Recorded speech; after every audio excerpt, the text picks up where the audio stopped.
बैठिए बेटा। अपने बारे में बताइए साहिल कुछ।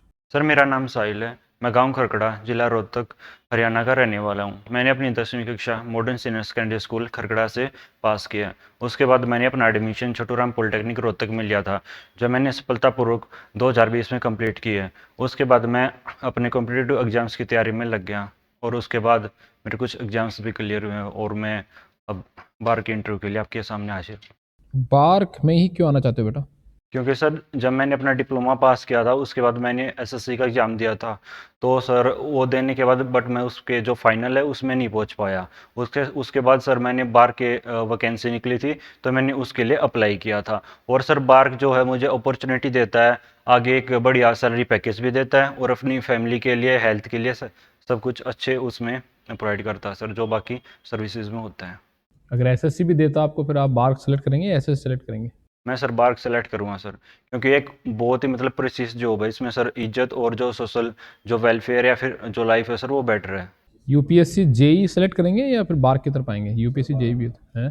सर बार्क में सर जो यूपीएससी है, वो एक सर सिविल सर्वेंट उसके रूप में देखा जाता है सर। बट बार्क जो है, एक आप मतलब हमारे देश के जो साइंटिस्ट है उनके साथ काम करने का मौका मिलता है। आपके नाम का मतलब क्या है साहिल? आपका नाम?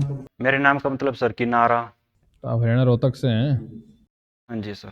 तो आपकी अभिरुचि है कबड्डी है। हाँ जी सर। आपने डिप्लोमा 2020 में कंप्लीट किया था बेटा ना? उसके बाद से क्या कर रहे हैं आप? उसके बाद से सर मैं जो एग्ज़ाम की तैयारी कर रहा हूँ सर, जो कॉम्पिटिटिव एग्जाम्स होते हैं सर उनके। अच्छा अच्छा, तब से आप तैयारी कर रहे हैं, 3 साल तैयारी कर रहे हैं आप, राइट? हाँ जी सर। तो अपने कबड्डी आपकी रुचि है। अभी कबड्डी को कोई इश्यू हुआ था, कबड्डी को लेकर ईरान और अपने इंडिया के बीच में कुछ इश्यू हुआ था बहुत अच्छा खासा, आपको पता है? सॉरी सर उसके बारे में। तो कबड्डी तो आपकी रुचि है ना, नॉलेज होगी थोड़ी बहुत। ये सर जब पॉलिटेक्निक का डिप्लोमा किया सर, देन 10th से पहले सर जब काफ़ी खेलते थे, बट उसके बाद सर थोड़ी। तो अब बिल्कुल नहीं खेलते आप कबड्डी? नहीं सर, थोड़ा कम ही खेलते हैं सर। थोड़ी नॉलेज रखते हो नहीं रखते हो? Yes sir. तो कबड्डी प्रीमियर लीग के बारे में जानते हो कुछ? Yes sir. क्या है बेटा बताएं ये। ये kabaddi premier league sir, India में मतलब नेशनल लेवल पे आयोजित होता है सर। जो एक गेम होता है, उसमें सर अलग अलग स्टेट के अपने पार्टिसिपेंट्स होते हैं, टीम बनाते हैं, और उनका सर मैच होता है। तो हरियाणा की टीम भी है क्या? हाँ जी सर। कौन है उसका कैप्टन? सॉरी सर उसके बारे में नहीं पता सर। चलिए कोई नहीं। कबड्डी कहाँ कब से शुरू हुआ था? कब कबड्डी शुरू कब हुआ था, कौन से साल से शुरू हुआ कबड्डी? कबड्डी सर काफ़ी साल पहले हुआ था सर, जब मतलब ऋषि वगैरह थे, तब स्टार्ट हुआ था सर। तो कौन सा कुछ ईयर पता है क्या जब अब कबड्डी को गेम कहा गया, भाई कबड्डी गेम है?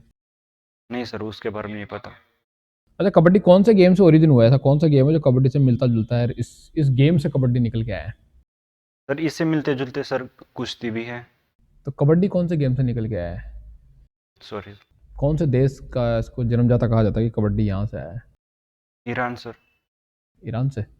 पक्का है? गैस नहीं सर, पक्का नहीं, गैस। कबड्डी के वर्ल्ड कप होते हैं जैसे क्रिकेट के होते हैं ऐसे? नहीं सर। नहीं होते? पर अभी तो मैंने सुना है कि पाकिस्तान या इनके साथ कबड्डी का वर्ल्ड कप खेले गए थे कुछ टाइम पहले 2020 में। ये सर मतलब सॉरी सर, मैं मतलब ओलंपिक के बारे में, देन ओलंपिक नहीं होते सर उसके। वर्ल्ड कप तो होता है। हाँ जी सर। तो लास्ट वर्ल्ड कप कब हुआ था बेटा? Last world cup sir last year हुआ था सर, 2023 में। उसमें सर इंडिया जीता था सर। कबड्डी में इंडिया जीता था पक्का? नहीं सर। वर्ल्ड कप में या गेस वर्क है? गैस वर्क है सर। आपकी स्ट्रेंथ जो है वो टीम वर्क है ना? हाँ जी सर। तो और यूनिटी और डिसिप्लिन है। जी सर। तो आप इनका कुछ एग्जांपल दे सकते हैं जिससे आपको लगा कि यार ये तो मेरी स्ट्रेंथ ही है? जी सर। सर जब मैं पॉलिटेक्निक में डिप्लोमा कर रहा था सर, तो उसके साथ साथ सर मैंने 3 साल के लिए एनसीसी भी ज्वाइन की थी सर। जहाँ पर सर एनसीसी में 10-10 जो कैडेट होते हैं उनका ग्रुप बनाया जाता है सर, और उनका एक टीम लीडर होता है सर। तो उनको सर मैंने गाइड किया था सर, 26 जनवरी और 15 अगस्त को, डिस्ट्रिक्ट लेवल पे सर। अब आप मुझे बताइए कि what is electric shock? Electric shock क्या होता है? इलेक्ट्रिक शॉक सर, जब कोई भी ह्यूमन बींग होता है या फिर कोई भी लिविंग बींग, जब इलेक्ट्रिक जो करंट होता है उसके कॉन्टैक्ट में आते हैं सर। तो इलेक्ट्रिक शॉक लग जाएगा। हाँ जी सर। जैसे वाटर शॉक भी होता है, फिर वाटर कॉन्टेक्ट में आया तो वाटर शॉक आ जाएगा। कुछ मैकेनिज्म है इसके पीछे? कुछ आता है क्यों? कोई कारण है, कोई पर्टिकुलर कॉज है? जो इलेक्ट्रिक करंट होता है सर, वो लो रेजिस्टेंस पाथ को फॉलो करता है। अगर सर कोई भी इक्विपमेंट है, अगर उसमें करंट होगा, बट अगर उसकी अर्थिंग होगी सर, और कोई भी इंसान या फिर लिविंग बीइंग होगी उसको टच करेगा सर, बट उसमें करंट नहीं आएगा, क्योंकि सर जो अर्थिंग होती है उसका लो रेजिस्टेंस होता है सर। तो जो करंट होता है इलेक्ट्रिकल, वो लो रेजिस्टेंस पाथ को फॉलो करती है। अर्थिंग क्या होता है बेटा? अर्थिंग में सर जितने भी कोई भी इक्विपमेंट्स होते हैं लाइक मेटल के, उन सबको एक साथ कनेक्ट करके जो ग्राउंड होता है सर, ग्राउंड का पोटेंशियल उसके साथ कनेक्ट कर दिया जाता है। अच्छा, अर्थिंग में जो आपका रेजिस्टेंस होता है वो कितना रहता है? अर्थिंग में सर मिनिमम रखते हैं सर, वो अलग अलग पे डिपेंड करता है सर, लाइक अलग अलग जगह ऊपर सर। फिर भी अमूमन कोई मिनिमम वैल्यू है कोई आपके पास? मिनिमम सर 0.5 ओम या फिर 1 ओम। 0.5 ओम, ठीक है। एक होता है रेसिप्रोकेटिंग थ्योरम, जी सर। जानते हैं क्या होता है बेटा? रेसिप्रोसिटी थ्योरम सर कोई भी नेटवर्क होता है उसमें जो एक साइड सर एक्साइटेशन होता है, यानी जिस साइड हम सप्लाई देते हैं, और एक साइड रिस्पॉन्स होता है, उन दोनों को हम चेंज कर देंगे सर, बट वे इक्वल आएंगे। ठीक है। एक होती है नॉर्टन थ्योरम, सुना आपने? नॉर्टन क्या होता है बेटा? न्यूटन थ्योरम सर जो भी कोई भी कॉम्प्लिकेटेड सर्किट होता है सर, लाइक उसमें करंट सोर्स लगे होते हैं, रेजिस्टेंस होते हैं, उन सब को सर एक सिंपल नेटवर्क में बदल दिया जाता है। अच्छा, ट्रांसफार्मर क्या होता है बेटा? ट्रांसफार्मर सर बेसिकली एक स्टैटिक डिवाइस होता है सर, जो पावर को एक सर्किट से दूसरे सर्किट ट्रांसफॉर्म करता है, बट सर उसमें जो फ्रीक्वेंसी होती है वो सेम रहती है, और अपरेंट पावर भी सर। तो ट्रांसफार्मर को प्रोटेक्ट करने के कोई तरीके हैं क्या? ट्रांसफार्मर को प्रोटेक्ट करना है मुझे, कोई तरीका है इंटरनली या एक्सटर्नली, कुछ भी? हाँ जी सर। क्या क्या है बेटा? और ट्रांसफार्मर के अंदर सर लाइक बकल्स रिले लगी होती है सर, जो भी उसकी इंटरनल फॉल्ट होती है उसको प्रोटेक्ट करती है सर। उसके ऊपर एक टेम्परेचर गेज भी होता है सर, सॉरी सर बट इसका नाम अच्छे से रिकॉल नहीं कर पा रहा, वो मतलब सर टेम्परेचर को मेजर करता है, यानी एक एक फिक्स वैल्यू सर, उससे ऊपर ज़्यादा टेम्परेचर जाती है तो वो मतलब सर अलार्म या फिर कुछ ऐसे हमें साइन देगा, जिससे हमें पता चल जाएगा कि सर जो ट्रांसफार्मर का ऑयल है उसका टेम्परेचर एक लिमिट से ज़्यादा हो गया है। ठीक है, फिर उसको अवॉइड करने का कोई तरीका है? हाँ जी सर। जो बकल्स रिले होती है सर, उसमें सर अगर एक फिक्स अमाउंट होता है सर कि इससे ऊपर ज़्यादा टेम्परेचर जाते ही वो अलार्म दे देती है सर। अगर हम बाई चांस अगर जो कोई ह्यूमन बीइंग होता है उसको अलार्म देती है, या फिर सर जो भी ऑपरेटर होता है उसको अलार्म देती है, अगर वो उसको पता नहीं कर पाता और एक फिक्स टाइम में ऑपरेट नहीं हो पाती, तो बकल्स रिले अपने आप सर जो सर्किट होता है उसको ब्रेक कर देती है। ठीक है, फिर आग नहीं लगेगी। उसके बावजूद भी आग लग जाती है ट्रांसफार्मर में, ऐसा क्यों? जैसे रोड पे जितने भी ट्रांसफार्मर होते हैं उनमें ये सिस्टम होता है क्या? सारा अलार्म वाला सिस्टम जो आप बता रहे हैं सारा उनमें लगा होता है क्या? उसमें बुकोज रिले होती है। नहीं सर, उसकी एक लिमिट होती है सर, लाइक जो CPWD होता है सर, उसने एक फिक्स कर रखी है कि 500 केवी से ऊपर के जो ट्रांसफर होंगे उसी में बकल्स रिले होगी। 500 केवी से नीचे वालों में किसी में नहीं होगी। फिर उनको सेफ रखने के लिए क्या कोई अरेंजमेंट करते हैं हम? उनको सेफ रखने के लिए सर, उनको सर लाइक सेव करने के लिए उनकी कूलिंग वगैरह हो सकती है, या फिर उनके एक सर प्रॉपर एक फिक्स टाइम में उनको देखना होता है सर कि उसका टेम्परेचर क्या है, या फिर ज़्यादा तो नहीं हो गया। एक फेज को 3 फेज में कैसे बदलेंगे? रोटरी फेज कन्वर्टर से बदल सकते हैं सर। और कोई तरीका? Yes sir. पहले तो सर जो AC होता है उसको DC में कन्वर्ट करेंगे, एंड DC में कन्वर्ट करके फिर हम सर उसको AC में कन्वर्ट करेंगे। एसी को डीसी में कैसे कन्वर्ट करेंगे बेटा? AC को DC में सर, रेक्टिफायर से सर। अच्छा, डीसी और एसी में क्या बेसिक अंतर है? AC और DC में सर मैग्नीट्यूड का और उसका एंगल का अंतर होता है सर। जो जो DC होती है सर वो फिक्स होती है, वो सर टाइम के विद रिस्पेक्ट बदलती नहीं है, बट AC सर चेंज होती रहती है टाइम के अकॉर्डिंग। इसमें जो चेंज होने की रेट है वो क्या है बेटा? 50 साइकिल सर पर सेकेंड। 50 साइकिल पर सेकंड को टेक्निकल टर्म में क्या वर्ड, टेक्निकल वर्ड में क्या बोलते हैं इसको? Time period sir. Hertz, hertz सुना होगा आपने? जी सर। Hertz frequency sir. तो जो 50 साइकिल पर सेकंड है इसका मतलब क्या है? जैसे मैंने कहा 50 हर्ट्ज है, तो 50 हर्ट्ज में कितनी बार पॉजिटिव कितनी बार नेगेटिव, इस तरह का क्या बताएंगे आप एग्जैक्टली?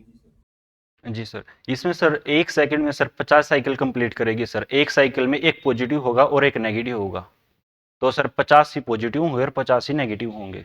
ठीक है, वेरी गुड वेरी गुड। ये बताइए कि मशीन क्या है, what is machine? Machine sir basically एक इक्विपमेंट होता है जिसमें सर अलग अलग चीज़ें आती हैं सर मशीन्स में, लाइक ट्रांसफार्मर भी, या फिर कोई मोटर हो, इंडक्शन मोटर या फिर सिंक्रोनस मोटर होता है, जो हम किसी एक फिक्स पर्पज के लिए उसको यूज़ करते हैं। ट्रांसफॉर्मर एक मशीन है क्या? हाँ जी सर। एक होता है फ्यूज और एक होता है सर्किट ब्रेकर, जी सर। दोनों में क्या अंतर है बेटा? जो फ्यूज़ होता है सर, जो फ्यूज़ होता है सर वो अकेला इंस्टॉल किया जा सकता है, लाइक सर कोई भी एक वायर होगा जिसमें करंट फ्लो कर रहा है उसको भी इंस्टॉल कर सकते हैं सर, बट जो सर्किट ब्रेकर होता है वो रिले के साथ ही सेटअप किया जाता है सर। जो रिले होती है वो डिटेक्ट करते हैं अगर कोई फॉल्ट आ जाएगी तो सर वो जो सर्किट ब्रेकर होता है उसको सिग्नल दे देगी, और सर्किट ब्रेकर होता है उसको, जो सर्किट होता है उसको ब्रेक कर देगी। बट फ्यूज़ में ऐसा नहीं होता सर, फ्यूज़ अकेले ही काम करता है, अगर एक लिमिट से ज़्यादा करंट आ गया तो सर फ्यूज़ ऑटोमेटिकली मेल्ट हो जाता है। तो कौन अच्छा है, सर्किट ब्रेकर या फ्यूज? पर क्योंकि फ्यूज, सर्किट ब्रेकर तो महंगा है। सर्किट ब्रेकर बढ़िया है सर। तो महंगा है फिर भी अच्छा है। जी सर। अभी इलेक्ट्रिक कार का ज़माना चल रहा है, तो इसमें एक इलेक्ट्रिकल इंजीनियर का क्या रोल होता है? इसमें सर जो इलेक्ट्रिक बसेस होती हैं सर, उसमें जो इंजन होता है उसके प्लेस पर जो इलेक्ट्रिक हमारी जो बैटरीज होते हैं उनको इंस्टॉल किया जाता है सर। तो उनके कनेक्शंस के लिए या फिर जो भी सर उनकी बेटर और ज़्यादा जो नई टेक्नोलॉजी आ रही है सर, लाइक जैसे एलईडी बल्ब्स होती हैं या फिर जैसे पहले सोडियम वेपर लैंप्स होते हैं सर, उसकी जगह एलईडी जो लैंप्स होते हैं इंस्टॉल किए जाते हैं सर। या फिर जो बैटरीज होते हैं उनके इंस्टॉलमेंट में सर, या फिर बैटरी जो रिप्लेस होती है उनके लिए इलेक्ट्रिकल इंजीनियरिंग काफ़ी इंपॉर्टेंट है। कौन सी बैटरी होती है बेटा उसमें? उसमें sir lithium ions. Lithium ions. अच्छा, बैटरी को अगर जैसे बैटरी टर्मिनल है, मैंने बैटरी के दोनों टर्मिनल को हाथ लगा लिया इस तरह से, तो मुझे करंट आएगा नहीं आएगा? हाँ जी सर। और अगर मैं एक एक टर्मिनल को हाथ लगाऊँ तो करंट आएगा नहीं आएगा? Sorry sir. चलिए सर, आप पूछिए। आपके फेवरेट सब्जेक्ट कौन कौन से हैं? Electric machine sir, utilization of electric energy and measurement sir. Electrical machine. हाँ जी सर। डीसी मोटर कितनी तरह की होती है? डीसी मोटर सर अलग अलग क्लासिफिकेशन किए गए हैं सर उनके डीसी मोटर्स की सर। तो बेसिकली सर दो टाइप्स की होती हैं, एक तो सेपरेटली एक्साइटेड और एक सेल्फ एक्साइटेड सर। कौन कौन सी? दो टाइप्स की होती हैं sir. Sorry sir, three types की होती हैं जो सर, एक तो सर शंट होती है, एक सीरीज होती है और एक कंपाउंड होती है सर। तो सीरीज मोटर में ऐसी क्या दिक्कत आती है, उसको नो लोड पे स्टार्ट नहीं करते हैं? क्योंकि सर उसका जो टॉर्क होता है सर वो काफ़ी हाई होता है। जैसे सर जो टॉर्क होता है प्रोपोर्शनल होता है थीटा और आई ए के, फाई और आई ए के सर। और जो स्टार्टिंग वैल्यू होता है उसमें फाई होता है सर, वो कांस्टेंट हो जाता है और प्रोपोर्शनल होता है करंट के, आर्मेचर करंट के। सो सर जो टॉर्क होती है प्रोपोर्शनल हो जाती है आर्मेचर करंट के स्क्वायर के। सो सर स्टार्टिंग में अगर बिना लोड उसको स्टार्ट करेंगे, जो टॉर्क होते हैं वो काफ़ी हाई हो जाएगी सर। स्टार्टिंग में टॉर्क हाई होता है? हाँ जी सर। आप तो बोल रहे हो स्टार्टिंग में करंट होगी नहीं, तो टॉर्क हाई कैसे हो जाएगा? नहीं सर, टॉर्क होगी। कैसे होगी? आप तो खुद ही बोल रहे हो फ्लक्स और करंट प्रोपोर्शनल होते हैं, हाँ जी सर। और नो लोड पे कर रहे हो। हाँ जी सर। नो लोड का मतलब क्या होता है? जिसमें सर कोई लोड डिस्कनेक्ट ना हो। करंट ना हो ना। हाँ जी सर। करंट नहीं होगा, फ्लक्स नहीं होगा। फ्लक्स नहीं होगा तो टॉर्क भी नहीं होना चाहिए। Sorry sir. समझ में आ रहा है ना? तो फिर नो लोड पे क्यों नहीं करते हैं? नो लोड पे सर क्योंकि उसकी हाई स्टार्टिंग टॉर्क होती है सर। बना सकते हो torque speed characteristic DC series motor की? बना के दिखाओ। हाँ जी सर। तीनों कैरेक्टरिस्टिक बना दो, torque armature current, speed armature current और टॉर्क स्पीड। ये टॉर्क स्पीड कैरेक्टरिस्टिक ये होती है डीसी सीरीज मोटर की। सीरीज मोटर की है क्या, ये नहीं है? Yes sir. चलो, ट्रैक्शन में कौन सी मोटर यूज में लेते हैं? DC series motor sir. Metro में कौन सी यूज में लेते हैं? Metro sir three phase induction motor. तो फिर ट्रैक्शन में कौन सी मोटर यूज में लेते हैं? सर दोनों यूज कर सकते हैं सर उसमें। आजकल ये क्यों कर रहे हैं? आज के लिए इसलिए सर क्योंकि जो थ्री फेज इंडक्शन मोटर होती है सर, उसमें एक मतलब सर काफ़ी एडवांटेज होते हैं उसके कंपेयर में सर। क्या एडवांटेज होते हैं? लाइक सर उसमें जो स्टार्टिंग टॉर्क होता है वो भी हाई होता है सर। इसका टॉर्क हाई होता है इंडक्शन मोटर का? Induction motor as compare to DC के बात करें सर, बट उसमें कम होता है सर। किस में कम होता है? जो थ्री फेज इंडक्शन मोटर में तो सर। उसमें कम होता है ना, तो ये एडवांटेज थोड़ी ना है। हाँ जी सर, बट उसके उसके हम जो रेजिस्टेंस होते हैं सर उसको हम रोटर में कनेक्ट करके उसको हाई कर सकते हैं। किस मोटर का स्टार्टिंग टॉर्क सबसे अधिक होता है? DC series motor sir. चलो, ट्रांसफॉर्मर के पैरेलल ऑपरेशन की कंडीशन क्या क्या होती है? पैरेलल ऑपरेशन के लिए सर उनकी जो थ्री फेज होते हैं उनकी सर पोलैरिटी सेम होनी चाहिए। उनका जो फेज सीक्वेंस होता है वो भी सेम होना चाहिए। और उनके सर जो डिस्प्लेसमेंट एंगल होता है तीनों फेज में 120 डिग्री का होना चाहिए। पोलरिटी सेम होनी चाहिए। अगर पोलरिटी सेम ना हो तो क्या होगा? अगर पोलैरिटी सेम नहीं होगी सर तो short circuit in the sense कि सर वो डैमेज कर सकता है सर। क्या डैमेज होगा सबसे पहले? कितनी वाइंडिंग होती है? दो सर। कौन कौन सी? एक तो हाई वोल्टेज सर और एक लो वोल्टेज वाइंडिंग। और यदि अब मैं सप्लाई दे दूं और एक तरफ लोड हो, तो कौन कितनी तरह की वाइंडिंग होती है? जब भी दो ही टाइप की होती है सर वाइंडिंग। कौन कौन सी? एक तो प्राइमरी वाइंडिंग सर और एक सेकेंडरी वाइंडिंग। हाँ, तो अब यदि पोलरिटी प्रॉपर नहीं होगी तो कौन सी वाइंडिंग जलेगी पहले? Primary sir. चलो, डीसी लगाने से कौन सी वाइंडिंग जलेगी? डीसी लगाने से सर जो प्राइमरी वाइंडिंग वो डैमेज होगी सर। पैरेलल ऑपरेशन में कौन सी वाइंडिंग जलेगी? उसमें भी सर। और जो सिंक्रोनस मोटर होती है, उस सिंक्रोनस मोटर को अपन सेल्फ स्टार्ट कर सकते हैं? Yes sir. कैसे? डैम्पर वाइंडिंग की मदद से कर सकते हैं सर। डैम्पर वाइंडिंग क्या होती है? डैम्पर वाइंडिंग सर जो बेसिकली जो रोटर होता है सर, वो जो स्टेटर होता है सर उसके पोल्स में हम वाइंडिंग प्लेस करते हैं सर। तो किस प्रकार की मोटर में डैम्पर वाइंडिंग यूज में लेते हैं? उसमें सर जो सेलेंट टाइप मोटर होती है सर उसमें। तो सिलेंड्रिकल में क्यों नहीं लेते हैं? क्योंकि सर जो सिलेंड्रिकल होते हैं सर उसमें सर जो एयर गैप होता है रोटर का और स्टेटर का सर वो मतलब इक्वल होता है। मैंने कहा वाइंडिंग क्यों नहीं यूज में लेते हैं, डैम्पर वाइंडिंग। डैम्पर बार का और क्या उपयोग है? और सर वो हंटिंग में मदद कर सकता है सर, जो हंटिंग होती है सर उससे डैम्प आउट करने में जो वाइब्रेशंस होती हैं। हंटिंग क्यों आती है? हंटिंग सर अगर लोड चेंज हो जाए तब भी आ सकती है सर, या फिर जो वोल्टेज होती है वो उसके चेंज होने से भी हो सकती है सर। वोल्टेज चेंज होने से हंटिंग आएगी? हाँ जी सर। कैसे? वोल्टेज में अगर अगर वेरिएशन हो तो सर। हाँ, फिर क्या होगा, हंटिंग आएगी? हाँ जी सर, उसमें सर जो रोटर होता है, कैसे वोल्टेज से कैसे हंटिंग आएगी? अगर वोल्टेज, अगर लगा लीजिए वोल्टेज, अगर उसमें हम सर 230 केवी दे रहे हैं, अगर सब उसकी वोल्टेज चेंज हो जाए, लगाए 230 से अगर उसकी 180 वोल्ट हो जाए, या फिर से मतलब फ्लक्चुएशन हो सर वोल्टेज में, तो आ सकती है सर। हाँ, फ्रीक्वेंसी चेंज हो। हाँ जी सर। तो वोल्टेज चेंज होनी नहीं, फ्रीक्वेंसी चेंज होगा तभी तो आएगी। और इंडक्शन मोटर कितनी तरह की होती है? Single phase induction motor 3 types की होती हैं सर। क्या क्या होती है? मतलब उनकी कैटेगरीज की गई हैं सर अलग अलग। जैसे स्प्लिट फेज होती है सर, कैपेसिटर रन मोटर होती है सर, कैपेसिटर स्टार्ट मोटर होती है सर। तो आपके जो घरों में फैन होता है उसमें कौन सी यूज में होती है? उसमें सर कैपेसिटर रन मोटर होती है सर। अभी जो फैन लगा हुआ है इसमें कौन सी मोटर यूज हो रही है? इसमें सर वैसे तो सर परमानेंट जो होते हैं सर कैपेसिटर टाइप में यूज होते हैं सर। और घरों में? घरों में भी सर। तो इन दोनों में अंतर क्या है, परमानेंट कैपेसिटर और कैपेसिटर स्टार्ट कैपेसिटर रन में? जो परमानेंट कैपेसिटर टाइप होते हैं सर उसमें जो कैपेसिटर होता है परमानेंटली कनेक्ट होता है सर, कहाँ कनेक्ट होता है? वाइंडिंग में सर। कौन सी वाइंडिंग? जो मेन वाइंडिंग होती है सर उसमें, मेन वाइंडिंग में? जो स्टार्टिंग वाइंडिंग होती है सर। स्टार्टिंग वाइंडिंग में? हाँ जी सर। कौन सी होती है ये? जो लग्जरी वाइंडिंग होती है सर। ऑक्सिलरी होती हाँ जी सर। है। इसका इंडक्टेंस कितना होता है, मेन वाइंडिंग से ज़्यादा होता है कम होता है? स्टार्टिंग वाइंडिंग का सर, हाँ, स्टार्टिंग वाइंडिंग। स्टार्टिंग वाइंडिंग के कंपेयर में सर बताना सर, जो मेन वाइंड। स्टार्टिंग और मेन वाइंडिंग दो होती है ना? हाँ जी सर। तो ऑक्सिलरी वाइंडिंग जो होगी आपकी, जो स्टार्टिंग वाइंडिंग है, उसका इंडक्टेंस और रेजिस्टेंस मेन वाइंडिंग के कंपैरिजन में कम होता है। जो लग्जरी वाइंडिंग होती है सर उसका रेजिस्टेंस ज़्यादा होता है, और जो इंडक्टेंस होता है वो कम होता है। क्यों? क्योंकि सर जो स्टार्टिंग टॉर्क चाहिए होती है सर हमें, वो प्रोपोर्शनल होते हैं साइन थीटा के। अगर सर उन जो मेन वाइंडिंग में और जो स्टार्टिंग वाइंडिंग होती है सर, उन दोनों में जो करंट का एंगल होगा डिस्प्लेसमेंट, अगर वो ज़्यादा होगा तो टॉर्क ज़्यादा होगी सर। दोनों में एंगल ज़्यादा होना चाहिए, हाँ जी सर। इसको इसलिए रेजिस्टिव बनाता जी सर। है। तो इसको कैपेसिटर क्यों जोड़ते हैं फिर? कैपेसिटर सर, क्योंकि कैपेसिटर में सर जो करंट होता है वो लीड करता है सर वोल्टेज से 90 डिग्री आगे, तो सर उसका जो एंगल होता है उसको बढ़ाने के लिए हम जोड़ते हैं सर। मान लो ये एंगल 90 डिग्री से ज़्यादा हो गया दोनों में, तब क्या करेंगे? मान लो दोनों के अंदर करंट 90 डिग्री से ज़्यादा हो गई, तो टॉर्क बढ़ेगा कम होगा? टॉर्क कम होगा सर। कितना होना चाहिए एंगल? एंगल सर जितना 90 हो तो बेस्ट है सर, क्योंकि सर उसमें टॉर्क बढ़ जाएगा, क्योंकि sir torque proportional sine theta के। उन दोनों जो स्टार्टिंग, हाँ जी सर, उन जो स्टार्टिंग वाइंडिंग और मेन वाइंडिंग होती है सर, उसमें जो करंट होता है उनका दोनों का डिस्प्लेसमेंट जितना ज़्यादा होगा सर उतना बेटर होगा। कितना? मैक्सिमम 90 डिग्री होगा ना? हाँ जी सर। तो 90 डिग्री पे ज़्यादा क्यों हो रहा है? साइन थीटा आपने बोला, हाँ जी सर। तो फिर 90 डिग्री पे क्यों हो रहा है? 90 डिग्री पे सर, क्योंकि उसका सर जो एंगल वो ज़्यादा होता है, और उनका जो रिजल्टेंट आएगा सर उस पे आएगा सर। चलो, यूटिलाइजेशन ऑफ इलेक्ट्रिकल पावर ये आपने रखा। तो आपकी जो इलेक्ट्रिकल व्हीकल है इसमें कौन सी मोटर यूज में हो रही है? इलेक्ट्रिक व्हीकल में sir, sorry sir.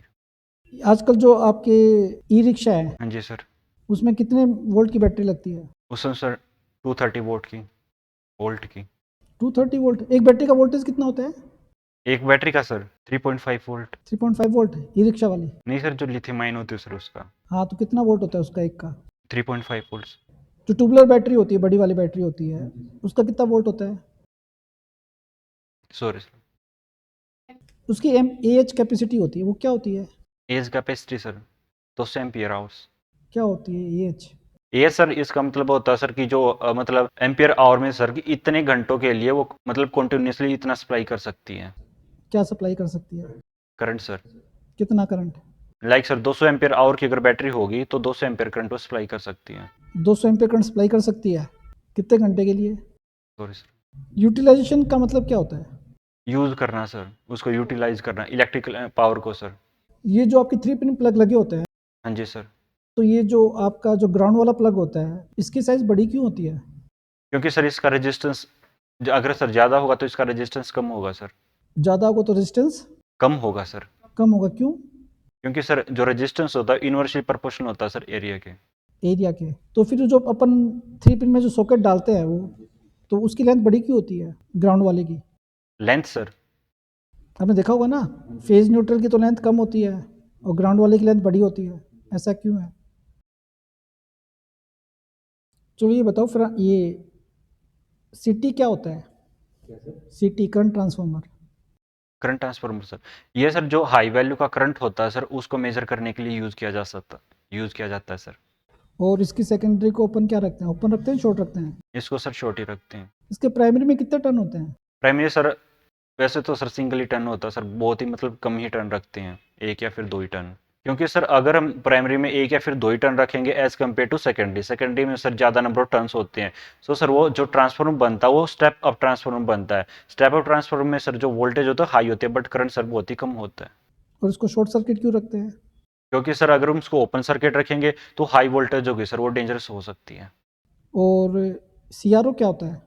CRO cathode oscilloscope होता है सर, ये बेसिकली एक इंस्ट्रूमेंट होता है सर, जो फेज एंगल फ्रीक्वेंसी इन सब को मेजर करने के लिए यूज किया जाता है सर। तो इससे अपन फेज एंगल कैसे मेजर करते हैं वोल्टेज और करंट के बीच में? लिजाजोस पैटर्न होता है सर उससे। वो कैसे करता है? उसमें सर एक शेप आती है सर, वेव शेप आती है सर। सर्कल वेव शेप आ रही है तो कितना एंगल है? 90 सर।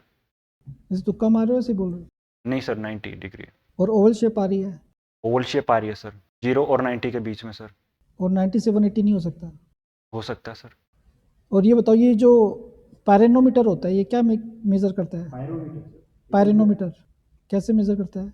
पायरोमीटर सर टेम्परेचर को मेजर करता है सर। पायरेनोमीटर टेम्परेचर कैसे मेजर करता है ये बताओ पहले, या मेजर करता भी नहीं करता है? सर ये बिना उसके कॉन्टेक्ट में आए मेजर करता है सर। टेम्परेचर मेजर के कौन कौन से डिवाइस ट्रांसड्यूसर हैं? टेम्परेचर मेजर के सर आरटीडी होता है, पायरोमीटर होता है एंड थर्मिस्टर भी होता है सर। थर्मिस्टर जो होता है उसका टेम्परेचर कोफिशिएंट कैसा होता है? Negative sir. क्यों, क्या होता है इसका मतलब? नेगेटिव टेम्परेचर कोफिशिएंट का मतलब सर, न्यूक्लियर पावर प्लांट के अंदर आप टेम्परेचर कैसे मेजर करोगे? न्यूक्लियर पावर प्लांट में जो मंदक यूज होता है ना, मॉडरेटर, मॉडरेटर, हाँ जी सर। वो क्या, उस मटेरियल क्या होता है उसका? Graphite sir. तो वो क्या काम करता है? ग्रेफाइट सर जो न्यूट्रॉन्स होते हैं सर उनकी बॉम्बार्ड होती है सर, उसको जो न्यूट्रॉन्स की स्पीड होती है उसको स्लो डाउन कर देते हैं। और उसको ऑब्जर्व करने के लिए क्या यूज में लेते हैं? Control road sir. वो किसकी बनी होती है? कंट्रोल रोड सर कैडमियम की बनी होती है सर। कैडमियम की। और फ्यूल किसका बना होता है? फ्यूल तो सर यूरेनियम हो सकता है सर। यूरेनियम, कोई सा भी यूरेनियम? नहीं sir natural. Natural uranium? Natural uranium में तो होता ही नहीं है मटेरियल। सर नेचुरल होता है सर, उसको मतलब मिला के सर उसको एनरिच्ड करते हैं। हाँ तो कौन सा होता है? Enriched uranium sir. एनरिच कौन सा मटेरियल होता है, फिजाइल होता है, फर्टाइल होता है? सॉरी सर इसका और ये जो आप कूलेंट यूज करते हैं वो कौन सा करते हैं? कूलेंट सर जो हैवी वाटर होता है सर ड्यूटेरियम ऑक्साइड उसको यूज करते हैं। और और सर बाकी कुछ ऐसे ही पावर प्लांट होते हैं सर जिसका जो मॉडरेटर बना होता है सेम कूलेंट भी होता है, लाइक ग्रेफाइट का भी हो सकता है सर। कूलेंट का काम क्या होता है? कूलेंट का सर उसके टेम्परेचर को डाउन करता है सर। उष्मा विनियामक क्या होता है ये? हीट एक्सचेंजर सर जो न्यूट्रॉन्स होते हैं सर उसकी जो हीट होती है सर। जो ये ट्रांसमिशन लाइंस होती है, क्या होती है? ट्रांसमिशन लाइन सर, इसमें सर जो इलेक्ट्रिकल पावर होती है सर उसको एक जगह से दूसरी जगह ट्रांसमिट करते हैं सर। तो ये ग्राउंड से इतना ऊपर क्लियरेंस पे क्यों लगाते हैं, इतना ज़्यादा हाइट पे क्यों लगाते हैं? क्योंकि सर ये सर जो ट्रांसमिशन लाइंस होती हैं अलग अलग जगह से जाती हैं सर, लाइक रोड को भी क्रॉस कर सकती हैं सर, सो बीच में सर कोई बाधा उत्पन्न ना हो, सो इसलिए इतने ऊपर रखते हैं सर। यही रीज़न है कि और भी कोई रीज़न हो सकता है? हाइट पे क्यों रखते हैं उसको? ज़्यादा वोल्टेज की तो और हाइट बढ़ा देते हैं। अच्छा, ये जो हाई टेंशन लाइंस होती है इनमें जो वायर जाते हैं वो कौन से मेटल के होते हैं? वो ACSR के होते हैं सर। तो जो ACSR केबल है इनका क्या एडवांटेज और डिसएडवांटेज, पहले ये बताओ ACSR केबल होती क्या है और एडवांटेज क्या है इनका? ये एल्यूमिनियम कंडक्टर स्टील रेनफोर्स होते हैं सर। इसके एडवांटेज सर लाइक जो एल्यूमिनियम होता है सर वो एक अच्छा कंडक्टर भी होता है सर, और उसके साथ में सर स्टील की एक रोड हम यूज करते हैं सर, जो कंडक्टर होते हैं उनके बीच में सर, उससे सर जो इसकी मैकेनिकल स्ट्रेंथ होती है सर वो बढ़ जाती है। तो ये कुछ लॉस नहीं करता फिर, ये थर्मल कंडक्टिविटी को कम करता होगा ना, कि रेजिस्टेंस बढ़ता होगा तो? हाँ जी सर वो कम करता है सर, जैसे सर कॉपर के कंपेयर में सर 60% ही होता है sir conductivity, but sir copper की कॉस्ट हाई होती है सर, जो एल्यूमिनियम होता है वो इजीली अवेलेबल भी है और उसकी कॉस्ट भी कम है सर। तो फिर तो एल्यूमिनियम यूज करो ना प्रॉपर पूरा। नहीं सर बट उसकी सर मैकेनिकल स्ट्रेंथ इतनी अच्छी नहीं होती। तो क्या होगा, मैकेनिकल स्ट्रेंथ अच्छी नहीं होगी तो स्टील हम यूज करते हैं जो टूट भी सकती है सर। टूट सकती है? हाँ जी सर वायर। एल्यूमिनियम के वायर टूटते ही नहीं है। नहीं सर टूट सकती है वो। एल्यूमिनियम के लिए ऐसा कहा जाता है ना कि एल्यूमिनियम से तो अपन ये एयरक्राफ्ट वगैरह बनाते हैं, हल्का होता है और बहुत ज़्यादा स्ट्रेंथ होती है, कहते हैं ना एल्यूमिनियम के लिए एक प्रॉपर्टी होती है कि टूटता कहाँ है? हाई इन स्ट्रेंथ और लो इन वेट, स्टील क्यों मिलाते कहते हैं ना, तो कहते थे, मैंने सुना है था। एल्यूमिनियम फैलता है, डक्टिलिटी होती है। एक तो सर उसका सर जो मैकेनिकल स्ट्रेंथ है उसको बढ़ाने के लिए, दूसरा सर जो वायर होती है सर उसको स्पोर्ट के तरह भी हम यूज कर सकते हैं सर। सुना वर्ड सैग, सैग सैग क्या होता है? सैग सर जो डिस्टेंस होता है सर, जो वायर होती है उसके लोएस्ट पॉइंट और जो इंसुलेटर होता है, तो किस में सैग ज़्यादा होगा, एल्यूमिनियम वाले में या कॉपर वाले में या स्टील वाले में? स्टील हो सकता है सर, गैस कर सकता हूँ उसमें ज़्यादा हो सकता है सर। कब आपने ट्रेनिंग कहाँ से की थी बेटा? ट्रेनिंग सर वहीं से की थी सर, किस जगह पे? जो सर पावर प्लांट था सर। तो वहाँ पे सब स्टेशन देख, हाँ तो सब स्टेशन देखा है आपने? वहाँ पे भी हाई टेंशन लाइन्स होती होगी, जो पावर ट्रांसमिशन वहाँ से भी जाती होगी, उनकी भी हाइट ज़्यादा रखते हैं हाँ जी सर। और उनके नीचे जाना अलाउ होता है क्या? नहीं सर, उसका एक पार्टिकुलर पाथ बना होता है सर। पाथ बना होता है, तो उसके नीचे कुछ मिट पत्थर वगैरह कुछ हाँ जी सर, पत्थर वगैरह में रखते हैं सर। वो क्यों रखते हैं? पत्थर वगैरह सर उसके सर एक तो सर जो अनवियर्ड जो प्लांट्स होते हैं सर वो उनसे भी प्रोटेक्शन के लिए यूज होते हैं सर। तो अगर मान लो प्लांट आ भी गए तो कुछ नुकसान है मेरे को? हाँ जी सर, हो सकता है सर उससे। क्या नुकसान बेटा? उससे सर लाइक अनवियर्ड प्लांट ज़्यादा होंगे तो सर लाइक किसी वायर के कांटेक्ट में भी आ सकते हैं सर और उससे खतरा हो सकता है सर। प्लांट तो वायर के बीच में से निकल जाते हैं, कुछ नहीं होता। आपके घरों के पास ही निकल रहे होंगे, उससे लाइन निकल रही है तो कुछ ही नहीं हो रहा। जी सर, अगर जो प्लांट्स होते हैं सर वायर को टच होंगे, लाइक सर अगर दो वायर को टच हो गए सर वो शॉर्ट सर्किट हो सकते हैं। ठीक है बेटा। जनरेटर और अल्टरनेटर में क्या अंतर है? जनरेटर और अल्टरनेटर में सर, जो जनरेटर होता है सर वो इलेक्ट्रिसिटी प्रोड्यूस करता है सर। बेसिकली सर जो जनरेटर होता है और अल्टरनेटर होता है वो सिमिलर ही होते हैं सर। दोनों का क्या फंक्शन है, कुछ अंतर है इन दोनों में? सॉरी सर, बट इसका चलिए ठीक है बेटा, आपका इंटरव्यू और होता है। Thank you sir.